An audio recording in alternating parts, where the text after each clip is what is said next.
下下大兄啊，名与利皆虚乎？凡百事集中凶啊！道长，您这个是什么意思呢？哎呀，看姑娘面相，应该是大富大贵呀，只可惜这些福气都不是你本身的。行了，道长，走，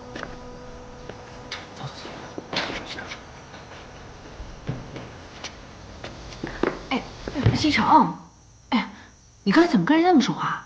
这个人阴阳怪气的，别理他。上来。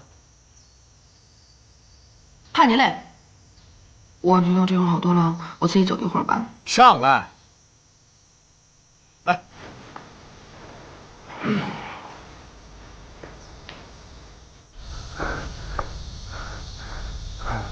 哎，西城，这条路我可走过了。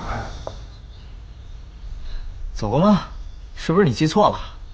道观在哪儿？奇怪，又是那个破地方。去那边。累坏了吧？西城，别说了，我知道，还是这条路，还是道观。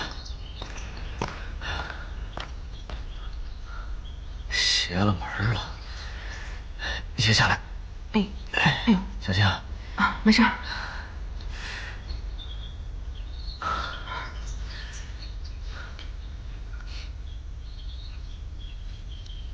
你在这等我。那里有几个人，我下去看一下。嗯。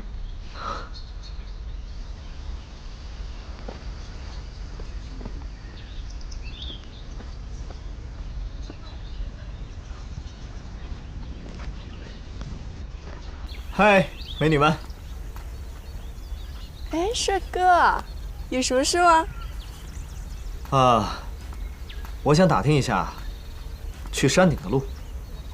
那我告诉你，我有什么好处？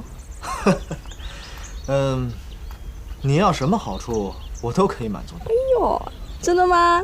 那我要你的联系方式，你告诉我。你怎么那么快出手啦？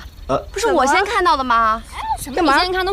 我先看的。哎，我只是想要打听一下路而已。顾西城，你问个路需要那么久吗？快了，马上。帅哥，她是谁啊？你表妹吗？对，她是我表妹的表嫂。表妹的表嫂，她是你老婆？对，其实是你有老婆啦？是啊，所以你这结婚了？我是一个妻管严，不是你们的菜。妻管严又怎么样？